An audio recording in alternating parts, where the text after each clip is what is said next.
So, Josie, let me ask you, do you think women make better realtors than men? That's a tough question.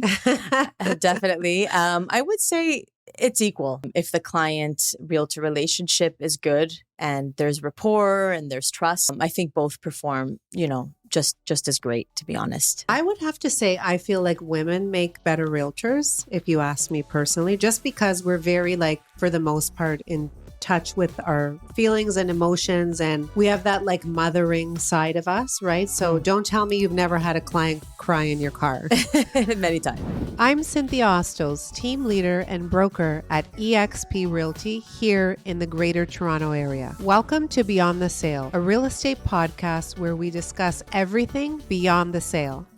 Today, I am here with one of my great friends, Josephine Kibalian, broker with Royal LePage Signature. Did I get that right? You did. Amazing. Thank you for being here, Josie. How are you doing? Thank you. I'm so excited to be here. Look at this beautiful office. Yes. It's amazing. Thank you for driving all the way from North York. Scarborough. And Scarborough, yes.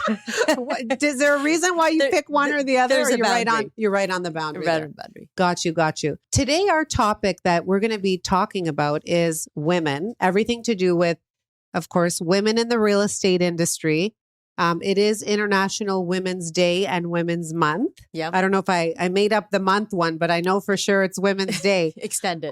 Yes. So I chose to do this topic with you, Josephine Juju, because you are an amazing woman. And I think you've built a real estate empire, which we'll talk about. And your mother, I believe, is a very strong woman as well. I believe your mom, was she an immigrant? What was the story with your mom? Yeah. So she basically got married and came here in her 20s. Mm-hmm. And so they started up, working and everything like that. And then she had her 3 kids. So was a stay-at-home mom. Okay. And then after that, she ended up... Sorry, and your family is from...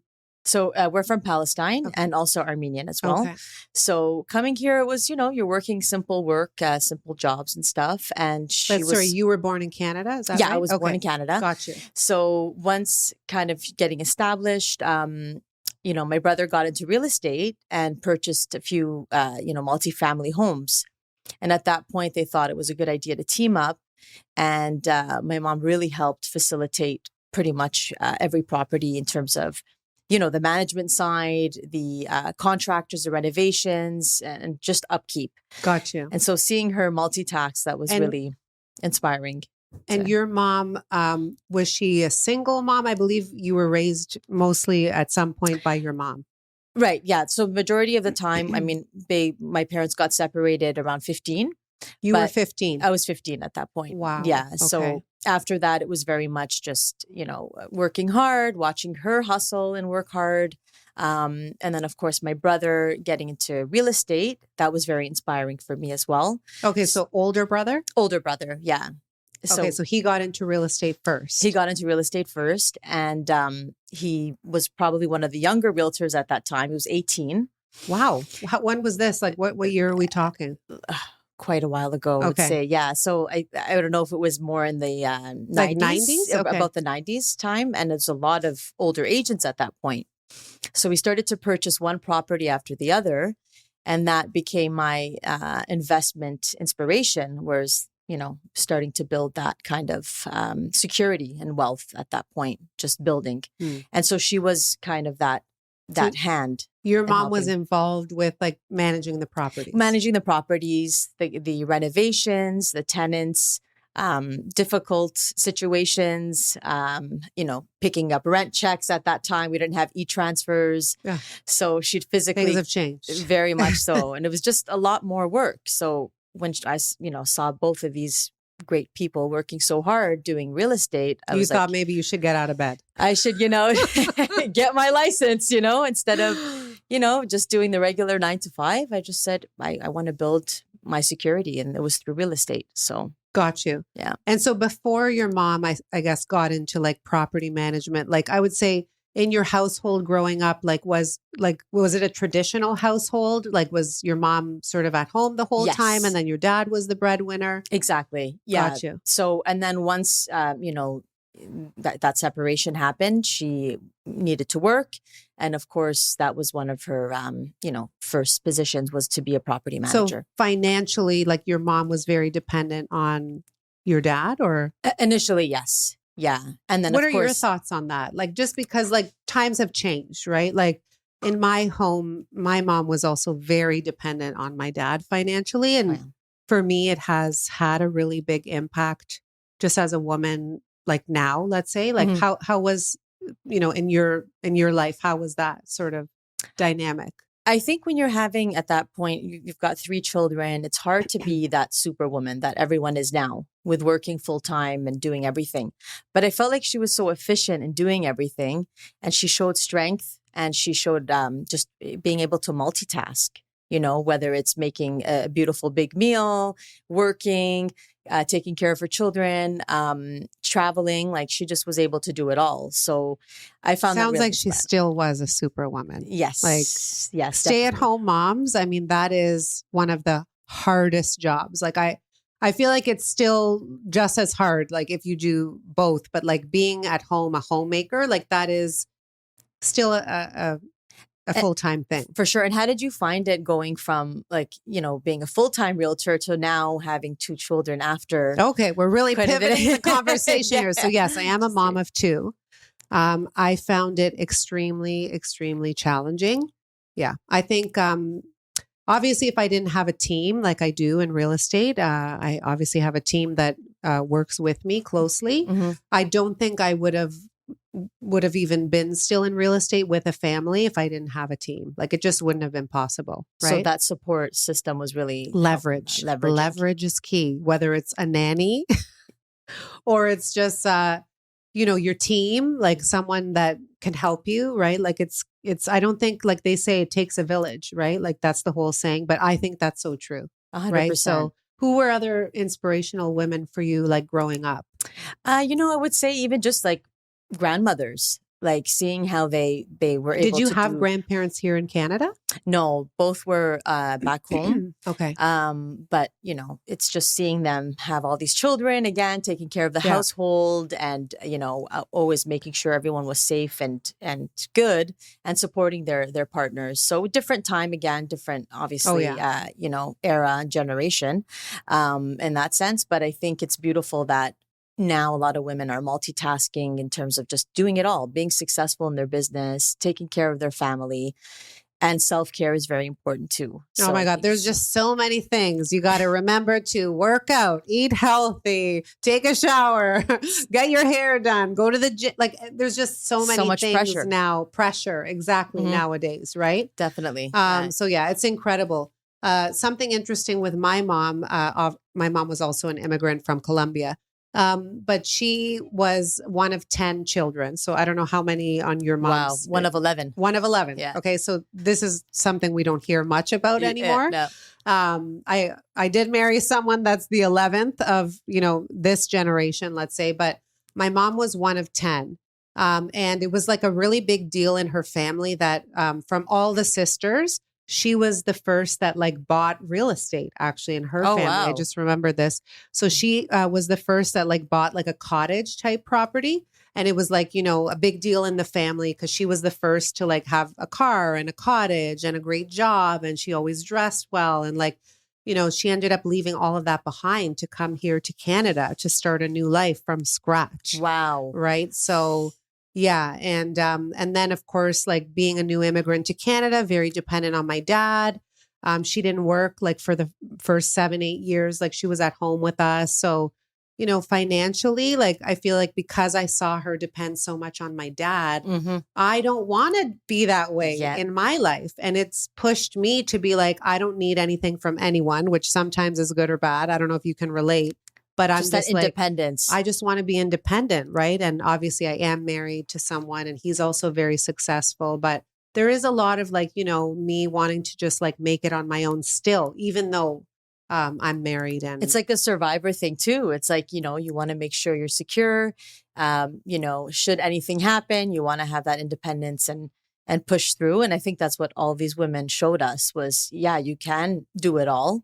You can have help, but at the end of the day, it has to come from you and you have to just push through and have confidence, you know, and Yes. just be able to like keep going. Like, don't give up type of thing. That was the mentality. Like, I mean, but I also think the mentality was very much like, I can't leave this relationship because I'm so financially dependent on this man. exactly. Yes. Right. So That's, I don't know if maybe your mom would have left earlier or whatever if like you didn't have that. And I find even nowadays, like, especially with the cost of living, and of course, we're both realtors and we know how expensive it is to own, like, a lot of women do still stay because they're like, I can't afford a place on my own. yes, absolutely. Yeah. Right. And you're finding a lot of people that are looking to friends and family to try to invest because they no longer want to be, you know, trapped or in a unsafe or unhealthy relationship. You could say unsafe, whether it's physically, mentally, whatever it is. There's a lot of people that are looking to separate, and like you said, they're kind of stuck. So, Josie, we are both women in, let's just be real, a man's world still. Would you agree? In real estate? I would say it's changed quite a bit. I mean, just seeing other colleagues working with a lot more women. I think initially getting licensed maybe 15 years ago now, it was a little different. A lot of older agents, even where we met at the Toronto Real Estate Yes, Board. that is, I meant to actually start out by saying how we met. So thank you for reminding me about that. We did meet at a Toronto Real Estate Board course. We met at the seminar. Yes. And so like I was paying attention. You weren't. we worked together. We had some good banter. Yes. But I find that, you know, at that time, it just seemed like even the age difference was quite different. And now it's very cool and modern, and there's a lot of younger agents that are getting licensed. Whereas before, even in my brother's time at 18, in the 90s, everyone was, you know, much older. So And more men. That's for sure. That being said, I would agree with you in residential. We're seeing a lot more women in the industry, let's say over the past decade. But in commercial real estate, I would say that's a man's world still. It is. You do dabble in multifamily and commercial real estate. Yes. Yeah. So basically, you know, that's kind of a newer thing with commercial. We just recently purchased a commercial property this past year and, last year. And it was interesting to see that, the majority of agents that you communicate with are men in the commercial space. And, you know, they have assistants and people to help, but and let me guess, the assistants are women. Yeah, I would say primarily, yes. They funny were is that? in this situation. And, you know, and it's a mix, but it was interesting to see that side of it. It's a lot more, I would say, not cutthroat, but just more direct. There aren't as many emotions as involved in residential.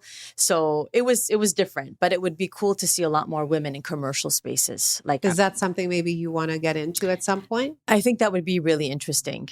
Yeah. Really? For sure. I mean, hey, the space is there for you, right? Like, yeah. And I mean, in Toronto, you do see more female agents representing, like, you know, their listings, but it would be nice to see more of a push like residential. So, Josie, let me ask you, do you think women make better realtors than men?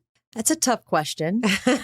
Definitely. I would say it's equal. You know, I think it more depends on personality.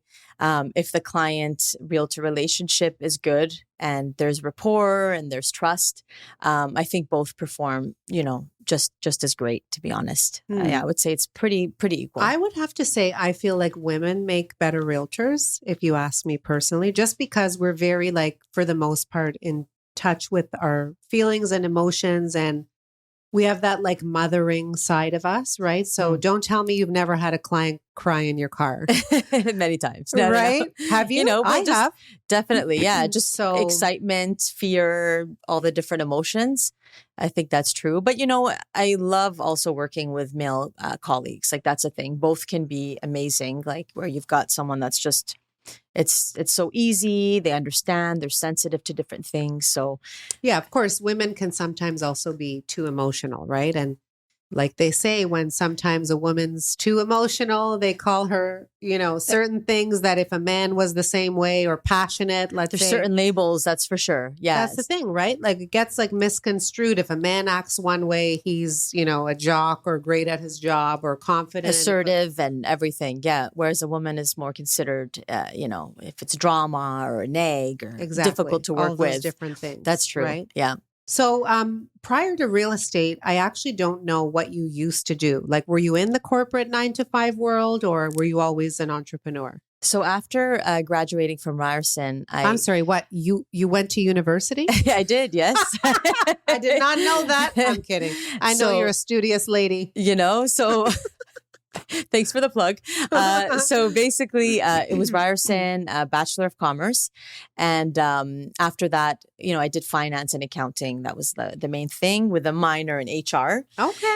Yeah. So the idea was to finish and work in the corporate world. That was the idea, but did it happen? And then, no, right after about a year, I worked with Rogers. And I said, you know what? This 9 to 5 stuff, it's not going to work. The next step would have been to work in HR at the bank. So I just decided to get my license. And my brother was an inspiration with his real estate, business and working hard and watching him do all these deals. Sorry, what were you doing at Rogers?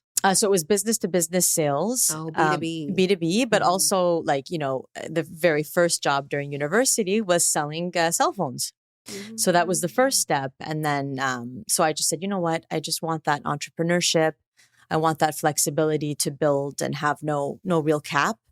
And part of being a woman, which was great in this sense, was feeling like, I could really push for this, that independence. What I want to know is, so you were selling cell phones and then you were doing B2B and then you got into real estate, but was your mom supportive of this decision? Like, I know she saw her son doing really well, but let me ask you, was there some of that, you shouldn't do this, or was she supportive? No, very supportive. Really? Yeah. It was just kind of that push to, She said, go work with your brother, in other words. And initially just, have him as a mentor, which he was for a long time, and just learn the ropes. Why don't you give a shout out to your brother? Elias, you're the best.